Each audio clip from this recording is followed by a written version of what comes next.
ჩამოტვირთი აპლიკაცია Star Vision-ი. უყურე, უსმინე, წაიკითხე.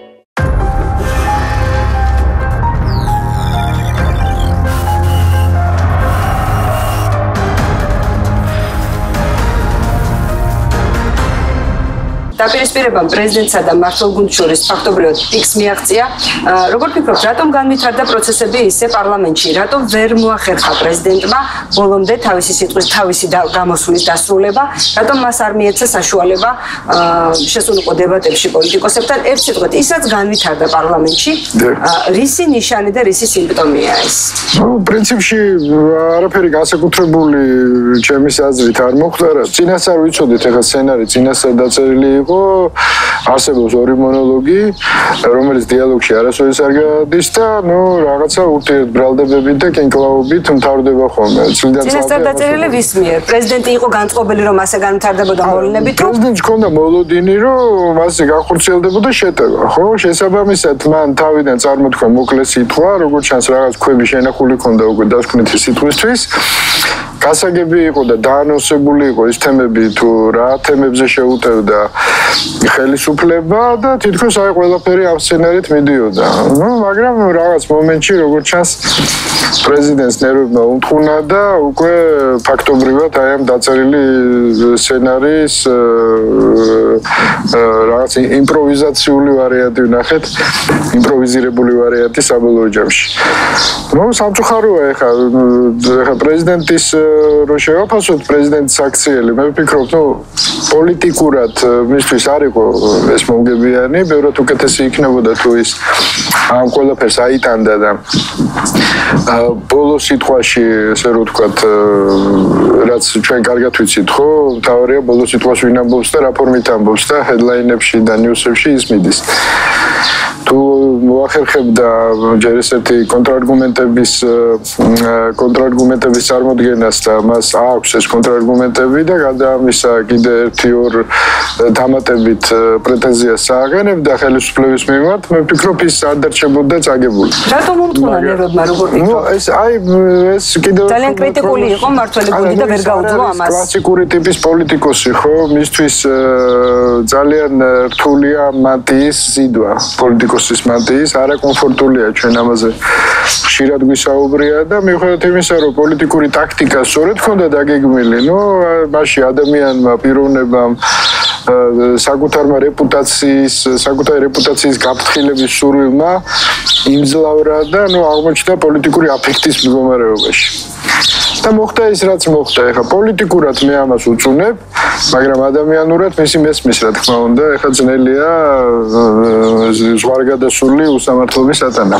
რამდენად იყო მკვეთრი ეს გამოსვლა, იმიტომ რომ ყველა ელოდებოდა რომ პრეზიდენტი იქნებოდა კრიტიკული და შემდეგ ჩვენ ვერიქით მოვისმინეთ, თქვათ, სერიოზული შეტევა პრეზიდენტის მიმართ, რომ მისი გამოსვლა იყო ძალიან ზედაპირული და არ იყო მაშინ მთავარი აქცენტები დასმული.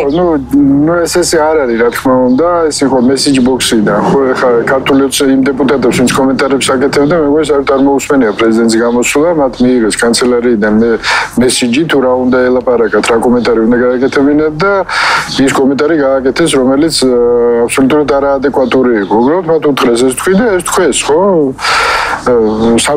სამწუხაროდ ესეთი წესია იქ დანერგილი, თორე ეხლა ვინ უსმენდა ეხლა პრეზიდენტს რას ლაპარაკობდა. ანუ სცენარი ეს იყო ორი მონოლოგის ერთმანეთისგან დამოუკიდებელი მონოლოგის სპექტაკლი. ანუ სცენარის ერთი ნაწილი ერთ გადაიწერა, მეორე ნაწილი მეორეგან და ორივე ცდილობდა რომ თავისი როლი ეთამაშა ისე რომ ოპონენტისთვის არც კი მოესმინა. ეს იყო მოცემულობა, ხო? სიღრმე აკლდა სასწავლო ეხა ისეთი ადამიანები ლაპარაკობენ სიღრმეზე, რომელზეც სიღრმეც წარმოდგენა არა. კარგია პრეზიდენტი სიღრმეებში რო არ წავიდა, თორე საერთოდ არაფერს ვერ გაიგებდა, ხო? ასე რომ შინაარსი ჩვენ ამ კამათში არ უნდა ვეძებოთ. არ უნდა ვეძებოთ, ხიდი ჩატეხილია და ჩვენ ნახეთ ის რაც ვნახეთ. ამით ორივე მხარემ წააგო ჩემის აზრით, წააგო საზოგადოებამ, კიდევ აი ეს ნიჰილისტური, აი ეს სკეპტიკური დამოკიდებულება პოლიტიკური ელიტის მიმართ კიდევ უფრო გაძლიერდა წააგო ქართულმა სახელმწიფომ, იმიტომ რომ ჩვენ სრულიად ახალი ფენომენი ვნახეთ პრეზიდენტი, რომელიც შუა სხდომიდან ყველაზე მნიშვნელოვან დღეს, როდესაც ყველა ინსტიტუტი იკრიბება და რაღაც ესე რომ თქვა ცდილობენ გავლილი გზა გაანალიზონ და წინ გაიხედონ, ამ დროს აი ესეთი სცენები იდგმება. შეიძლება თუ არა მარგულაშვილს გამოეყენებინა ეს ტრიბუნა, რომ ეს იყო ბოლო შესაძლებლობა ბოლო გამოსვლა მისი პრეზიდენტის რანგში. შეიძლება თუ არა მას ექცია თქვათ ეს წინა საარჩევნო კამპანიის ნაწილად თუ ის აპირებს დაუშვათ მაგალითად მოვალ საპრეზიდენტო არჩევნებში მონაწილეობას. მე არ მგონია და ზუსტად ეს მისი ქმედება ზუსტად იმაზე მეტყველებს რომ ის ვერ ყალიბდება რა ქნას საომავლოდ. მისთვის ძალიან მტკივნეულია ის თემები, როგორც ჩანს, რაზეც უტევს დღეს ხელისუფლება. ნუ ხელისუფლება ფიქრობს რომ მან უპოვა აქილევსის ქუსლი პრეზიდენტს და როგორც ჩანს ეს მართლა ესეა, მის რეაქციებზე ჩანს. მისთვის ძალიან მტკივნეულია, როდესაც აბსოლუტურად უსინდისოდ მე ვიტყოდი საშინელი ტრაგედიის, საშინელი მკვლელობის თანამონაწილედ გაცხადებენ ფაქტობრივად, ხო და ამას აკეთებდა ხელისუფლება ძალიან პერიოდის განმავლობაში. ეს ძალიან მძიმე ასატანია. თქვენ როგორ ფიქრობთ, რას ისახავდა მიზნად მართველი გუნდის მიერ სატელევიზიო დებატების შეთავაზება პრეზიდენტისთვის? ამით კიდევ ერთხელ დაამტკიცეს, რომ თინეიჯერები არიან და ვერ ყალიბდებიან. ხო, ეხლა ინსტიტუტებს შორის დებატები ეს საერთოდ არ პრეცედენტი ეს არსებობს თუ არა. სოფლიოში ეხლა პოლიტიკურ სუბიექტებს შორის დებატები გამიგია, მაგრამ ინსტიტუტებს შორის დებატები ნამდვილად არ გამიგია და ეს პარლამენტიდან თქვათ სატელევიზიო სივრცეში დებატების გადატანა. ეს არის ბავშვური თამაშები და მეტი არაფერი, ხო? რაც ქვია სატელევიზიო დებატები ინსტიტუტის ხელმძღვანელებს შორის, ხო? გაუგებარია. თუმცა ეს თავმჯდომარეს კი არ შეუთავაზებია, უბრალოდ შესთავაზა. ანუ რიცხობრივი უპირატესობით, ანუ 101-ზე უნდა ეჩხუბათ სატელევიზიო ეთერში პრეზიდენტი, რა უნდა გაეკეთებინათ, ხო? ნუ ეს რა თქმა უნდა იყო აბსოლუტური სისულელე, ხა თვითონ პრეზიდენტთანაც ისმის კითხვები, იმიტომ რომ ნუ ეხა მან იცოდა რეგლამენტის შესახებ, რომ რეგლამენტი დებატებს არ უშვებდა. აქ იყო კომპრომისის გამოძებნა შესაძლებელი, იმიტომ რომ არსებობს ესეთი გაგება არა დებატები, არამედ რეპლიკა, ხო? ანუ პრეზიდენტის შეიძლება მიეცათ საშუალება, რომ ნებისმიერი გამოსვლის შემდეგ გარკვეული მოკლე რეპლიკა გაეკეთებინა. და პრინციპში რეგლამენტი ამის საშუალებას იძლევა და ეს არ იქნებოდა დარღვევა. ნუ განსაკუთრებულად ტრაგიკომიკული იყო, როდესაც კენჭი უყარეს იმას დაარღვევენ თუ არა კანონი. ანუ დეპუტატებს მიმართა პარლამენტის თავმჯდომარემ დაარღვევენ თუ არა კანონი, აბა რა სიტყვით ამაზეო, ხო? და ვიღაცაებს ვაჭრებს უთხრეს რომ კი დაარღვევთ. ნუ რეგლამენტი კანონია. აი ესეთი აბსოლუტურ აბსურდ სამართლებრივ პოლიტიკურ და თუნდაც ადამიანურ აბსურდამდე მივიდა ყველაფერი. ამის კომენტირებაც კი სერიოზულად ძალიან ძნელია და ამის ანალიზი ახლა რას ნიშნავს ეს ყველაფერი. ეს ნიშნავს ბარდაკს, მეც არაფერს. ბატონო, ეს დაპირისპირება არ ჩერდება, ფაქტობრივად ის უფრო და უფრო ღრმავდება. ჩაშლილი მოხსენების შემდეგ, პრეზიდენტის პარლამენტში ჩაშლილი გამოსვლის შემდეგ, გაისმა თქვა საუბარი იმასთან დაკავშირებით, რომ შეიძლება მაგალითად პრეზიდენტის წინააღმდეგ დაიწყოს სისხლის სამართლებრივი დევნა. პრეზიდენტმა ამაზე განაცხადა კიდევაც, რომ მას ურჩევნია, რომ თქვა დადგეს საკითხი ასე. თქვენ როგორ ფიქრობთ, შესაძლებელია თუ არა მართლაც დაიწყოს სისხლის სამართლებრივი დევნა პრეზიდენტის წინააღმდეგ? მე ვფიქრობ, რომ პრეზიდენტსაც ჯობია და საზოგადოებისთვისაც, ხო, იმიტომ რომ როდესაც ესეთი მძიმე ბრალდებები ისმის, განსაკუთრებით პარლამენტის თავმჯდომარის მხრიდან, ხო, ეს ძალიან მძიმე ბრალდებებია. იგივე იუსტიციის მინისტრმა განაცხადა, რომ მას კითხვები აქვს პრეზიდენტის მისამართი. ეს ბრალდებები სავსებით საკმარისია იმისათვის, რომ თუნდაც ამ საჯარო განცხადების საფუძველზე აღიძრას საქმე და დაიწყოს ძიება. მაგრამ ეს ძიება ორლესულია, ხო? ეხლა თუ დადასტურდება ერთი სცენარია, მაგრამ თუ არ დადასტურდება, პოლიტიკურ პასუხისმგებლობას იღებს პარლამენტის თავმჯდომარე თუ ენას ძვალი არ აქვს პრინციპით აპირებს მოქმედებას.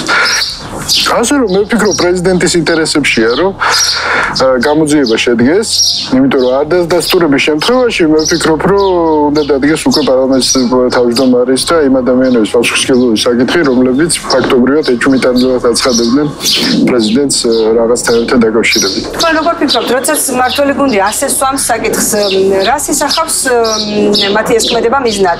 ანუ თქვა სამართლიანობის აღდგენა, სიმართლის გარკვევა, იგივე თქვა სასამართლო სისტემის დაცვა, რომლის ნგრევაში, მიზანმიმართულ ნგრევაში დაადანაშაულა პარლამენტის თავმჯდომარე პრეზიდენტი, თუ მოკლედ რა დგას ამ ყველაფრის უკან? არის იცით სასამართლო დღევანდელი გაგებით არის აუგიას თავლა. თუ აუგიას თავლის გაწმენდაზე საუბრობს პრეზიდენტი ეს არნიშნავს რომ რაღაცას ანგრევს. რა უნდა ამის შენარჩუნება ჩეჩმის შენარჩუნება უნდა ხელისუფლებას და ამას თulis აქტივად თავისად იმ სასამართლოს რომელიც დღეს არსებობს. ასე რომ პოლიტიკურად ეს რიტორიკა მათთვის მოგებიანი არ არის მაინც და მაინც. რაც შეეხება ხელისუფლება რას აკეთებს პრეზიდენტთან მიმართებაში, ნუ ეს გასაგებია ხა ამას აკეთებდა ყოველთვის, ხო? რაღაც მიზეზზე უტევდა პრეზიდენტს. ნუ ეხა გაორმაგებული ძალით უტევენ, იმიტომ რომ მოდი საპრეზიდენტო არჩევნები და ნუ გასაგებია ამ პერიოდში, ესე რომ თქვა, ტემპერატურა განსაკუთრებით იწევს, თორე ეს ხო არ ყოფილა პირველი შეტევა პრეზიდენტს.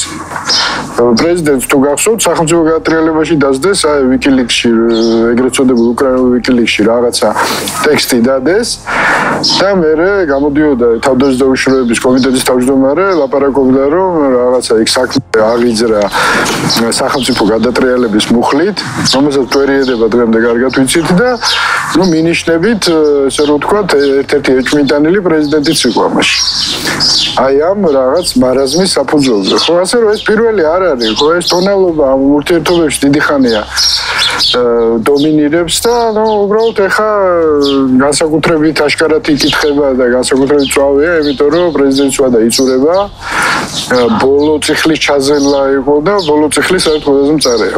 მაგრამ მაინც თქვათ რის მიღწევას ცდილობს მართველი გუნდი, იმიტომ რომ თქვათ ის გამოსვლა რომელიც შედგა პარლამენტში, რომელიც ფაქტობრივად ბოლომდე ვერ შედგა, მაინც და მაინც პრეზიდენტის აქტივში ვერ ჩაიწერება, ეს მას თქვათ პოლიტიკურ ქულებს ვერ მატებს.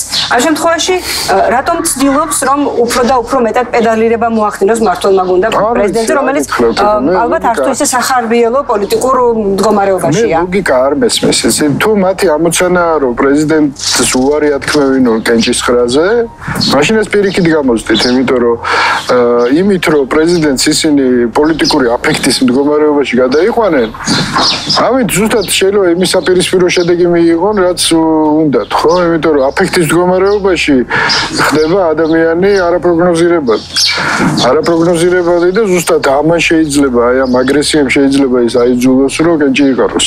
რა შეიძლება გააკეთოს არაპროგნოზირებადმა მარგველაშვილმა? ყველაფერი შეიძლება გააკეთოს, რა ვიცი, აბა აფექტის მდგომარეობაში მაგის ანალიზს ნუ გამაკეთებინოთ, ხო?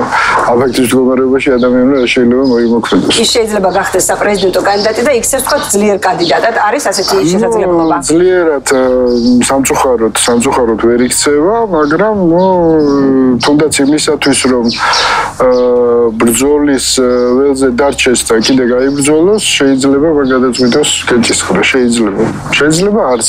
ის ბრალდებები, რომელიც ამ ბოლო დროს გაისმა პრეზიდენტის მისამართით, ქმნის თუ არა ვთქვათ იმის ვარაუდს შესაძლებლობას, რომ შეიძლება დადგეს პრეზიდენტის სისხლის სამართლის პასუხისმგებლობის საკითხი. ნუ რა არის იცით, მე ვიცნობ კარგად გიორგი მარგველაშვილს, ახლა მას რომ კანონი დაერღვია დანაშაული ჩაედინა, მე ამას პრაქტიკულად გამოვრიცხავ. აქედან გამომდინარე, ხა თითი წყალზე ნაწერია, ხო, თუილად არ გიხსენეთ, ხა სახელმწიფო გაატრიალების ორი საქმე, ხო, რომელიც არჩევნების წინ აღიძრა, ვინმე სახსოვს ის საქმეები?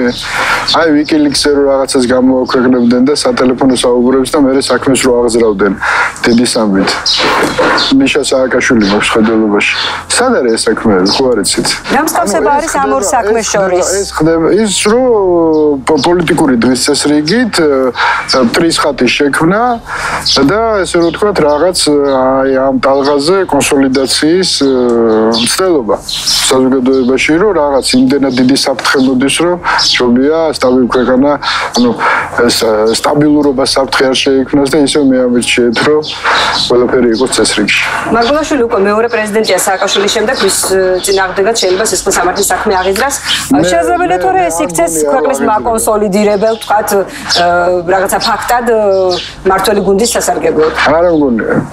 არ მგონია მარგველაშვილი ნამდვილად არ გამოდგება ამ ბუად. ისევ სააკაშვილის დაძახება მოუწევთ. თქვენ როდესაც საუბრობდით ბიძინა ივანიშვილის დაბრუნებაზე აქტიურ პოლიტიკაში და იმასთან დაკავშირებით თუ რა შეიძლება ივანიშვილმა შესთავაზოს ამორჩევლს, მაშინ აღნიშნეთ, რომ ამჯერად მას მოუწევს რაღაც პოზიტივის შეთავაზება ამორჩევლისთვის, თუ კი 2012 წელს ის მოვიდა ნეგატივით, ახლა პოზიტივი უნდა შესთავაზოს. მაგრამ თუ კი მას ისევ სააკაშვილის და ისევ ნაციონალური მოძრაობის ძახილი მოუწევს და ამასთან დაკავშირებით უკვე გააკეთა ივანიშვილმა განცხადება, რომ ის დაპირებები, რომელიც მას ჰქონდა საზოგადოების მიმართ, ახლა ასრულებს, რომ ნაციონალებს მიუჩენს თავის ადგილს. ხომ არ ნიშნავს ეს იმას, რომ ის ისევ ნეგატივზე აპირებს ააგოს დაუშვათ თავისი მომავალი ნაბიჯები? პოზიტიური დღის წესრიგის შექმნა ეს ადვილი არ არის. საკმაოდ რთულია. აქედან გამომდინარე, სწრაფი შედეგი მხოლოდ ნეგატივს მოაქვს. მე ვფიქრობ, რომ იმის საშუალება ივანიშვილს, რომ სწრაფად შექმნას პოზიტიური დღის წესრიგი არ აქვს. რატო? იმიტომ რომ ჯერ პარტია აქვს დასალაგებელი, იქ არის არეულობა, ანუ ბევრი რაღაცა აქვს გასაკეთებელი. ჯერ საკუთარი სამზარეულო უნდა დაგავოს და მერე უნდა გადავიდეს რაღაცეებზე. დრო აქვს ცოტა. ამიტომ რაღაც დოზით მას ნეგატივზე აქცენტები რა თქმა უნდა მოუწევს საარჩევნოდ. ეხლა რა დოზა იქნება და პოზიტივს რამე შემოგთავაზებს თუ არა, ნახოთ. მე ვფიქრობ, რომ ეს იქნება შეცდომა თუ ისე ნეგატივზე ააგო ყველაფერი და რამე პოზიტიური სვლები არ გააკეთა, იმიტომ რომ საზოგადოება ისედაც უკვე ესე რომ ვთქვათ, საკმაოდ სკეპტიკურად არის განწყობილი. მისმა რეინტეგრაციამ პოლიტიკაში მცირე თავშეკავებული იმედი გააჩინა, რომ იქნება ეხა მაინც იმ შეცდომების გათვალისწინებით, რაც ამ პერიოდში იყო. ეხლა მაინც მან რაღაც ნაბიჯები გადადგას კეთილდღეობის მიმართულებით და იგივე დემოკრატიის მიმართულებით. ეს იმედის თუ გაქრა ეხა, ხო, მაშინ მე ვფიქრობ, რომ ის აღმოჩნდება ძალიან მძიმე მდგომარეობაში. ბევრად უფრო მძიმეში, ვიდრე თუნდაც აი ჩრდილოეთ მმართველობაზე მუდმივი აპელირებით. როდის შეიძლება ჩვენ დავინახოთ რა სტრატეგია აირჩია ივანიშვილმა და რა იქნება მისი შეთავაზება, ანუ ეს იქნება აქცენტი ნეგატივზე თუ პოზიტივზე? მას დიდი დრო არ აქვს. მე ვფიქრობ, რომ მაქსიმუმ 2 თვის განმავლობაში მან რაღაცა პოზიტიური უნდა შექმნას. თუ ამას ვერ შექმნის და მარტო ნეგატივზე დარჩება, მე ვფიქრობ, რომ მას გაუჩნდება ძალიან დიდი პრობლემა, რომლითაც შეიძლება გარედანაც კი არა თვითონ პარტიის შიგნით დაემუქროს სერიოზული საფრთხე და ეს საფრთხეები უკვე ამ საფრთხეების სიმპტომები უკვე არსებობს. მან დაიწყო უკვე ეს დალაგების პროცესი. იყო მოლოდინი ძალიან სერიოზული პოლიტიკურ საბჭოსთან დაკავშირებით და ჩვენ დავინახეთ, რომ ის ადამიანები, რომლებზეც იყო საუბარი, რომ ვერ მოხვდებოდნენ პოლიტიკურ საბჭოში, უმეტესობა ისევ დარჩა, ვთქვათ, იგივე კობახიძე, მაგალითად, კალაძე, მდინარაძე და ასე შემდეგ. რა ნაბიჯი იყო ეს ივანიშვილის მხრიდან? სწორი ტაქტიკური ნაბიჯი, იმიტომ რომ საერთოდ ესეა პოლიტიკაში, ესე რომ ვთქვათ, და მე ვიცი ბიძინა ივანიშვილის მართვის სტილი, განსაკუთრებით ამბიციურები ჯობია ახლოს ყავდეს ყოველთვის, ხო? და ახლო და ნაკონტროლო. ეს ხალხია, ვისგანაც შეიძლება მას ვთქვათ, საფრთხე შეიძლება ემუქრებოდეს. საფრთხეზე არ არის ლაპარაკი, მათ კონტროლი ჭირდებათ, იმიტომ რომ ისინი მათ აქვთ გაუჩნდათ ამბიცია, და ილუზია, რომ რაღაცა თვითონ უნდა შექმნან თავისი დღის წესრიგი.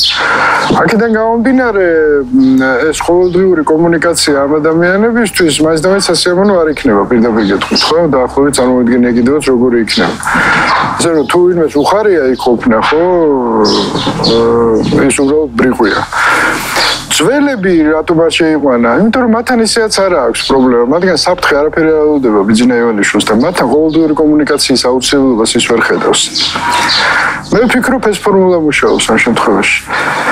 სხვა საკითხია, რომ ეს მაინც არის შიგა პარტიული ტაქტიკის საკითხები, ხო? მე უფრო ფართოდ შევხედავდი ამას ყველაფერს. ჩვენ ხო მარტო პარტიული ჭრილი არ აქვს კრიზისის, ძირითადი და სახელმწიფოებრივად მნიშვნელოვანი მაინც არის მთლიანად მმართველობის სისტემის კრიზისი. და ამ კუთხით მეგონა რომ ეს პოლიცსაბჭო გარკვეულწილად დაემსგავსებოდა სახელმწიფო საბჭოს. სადაც იგივე საკვანძო მინისტრების წარმომადგენლობაც იქნებოდა, იმისათვის რომ ეს ყველაფერი, ანუ ეს ჭაჭი აკინძულიყო. ეს ვერ დავინახე. ნუ შეიძლება მეორე ეტაპის თემა. ეს გამოჩნდება ყველაფერი. ნუ ყოველ შემთხვევაში მე მერჩივნა რომ ეხლავე რაღაც კონტურები ხო, ანუ ამ დისციპლინის, მმართველობის სისტემის დისციპლინის დამინახა. ეს აშკარად არ ჩანს, როგორც ჩანს, ეს პრობლემა მეორე ეტაპისთვის არის შემონახული. მაგრამ ნუ ამდენი ეტაპების გავლა ხო, ჩვენ არ აგვაქვს დიდი დრო. და არც ბიზნესმენებს აქვს დიდი დრო იმისათვის რომ ეტაპ ალაგოს პრობლემები. ეს მეორე ეტაპი ხომ არ გულისხმობს იმას, რომ ის ემზადება საპრეზიდენტო არჩევნებისთვის? არა, საპრეზიდენტო არჩევნებისთვის ყველა ემზადება. გულისხმობ რომ თავად იყოს პრეზიდენტობის კანდიდატი. მე ვფიქრობ, რომ ის ამისთვის მზად არ არის დღეს თქმულებით.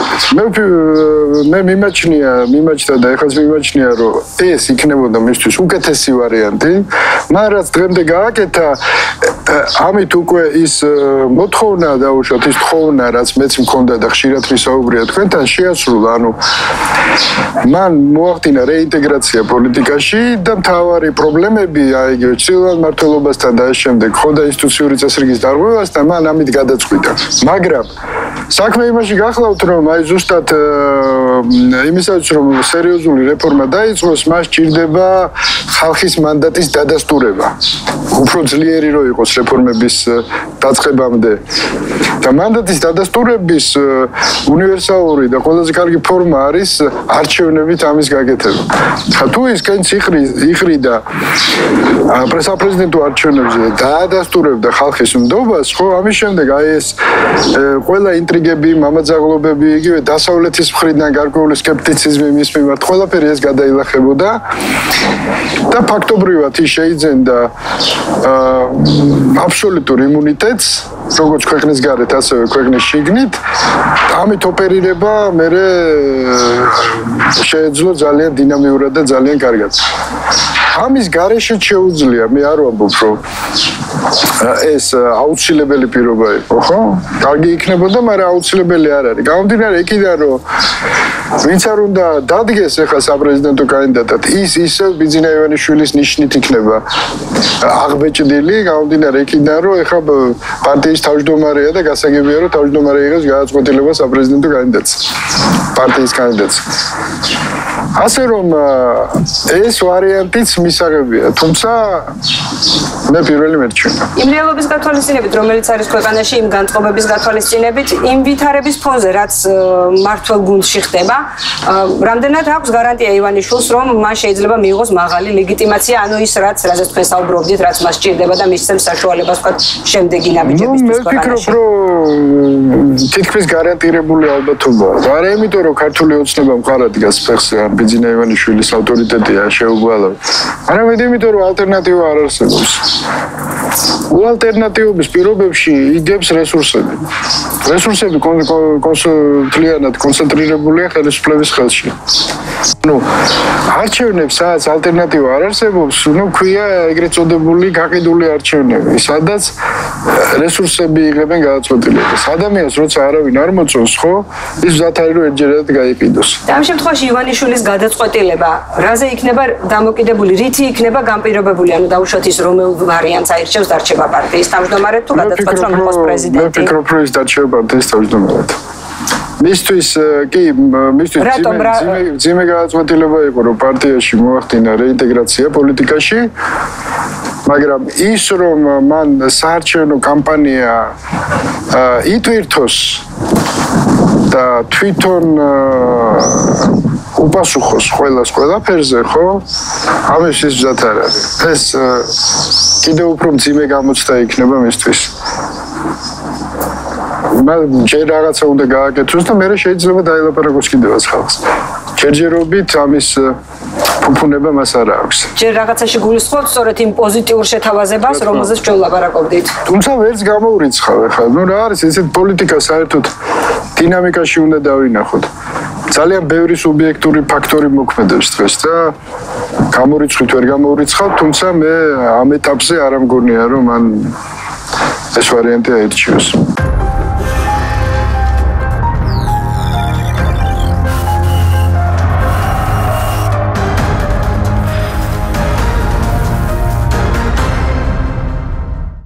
ჩამოტვირთი აპლიკაცია Star Vision-ი. უყურე, უსმინე, წაიკითხე.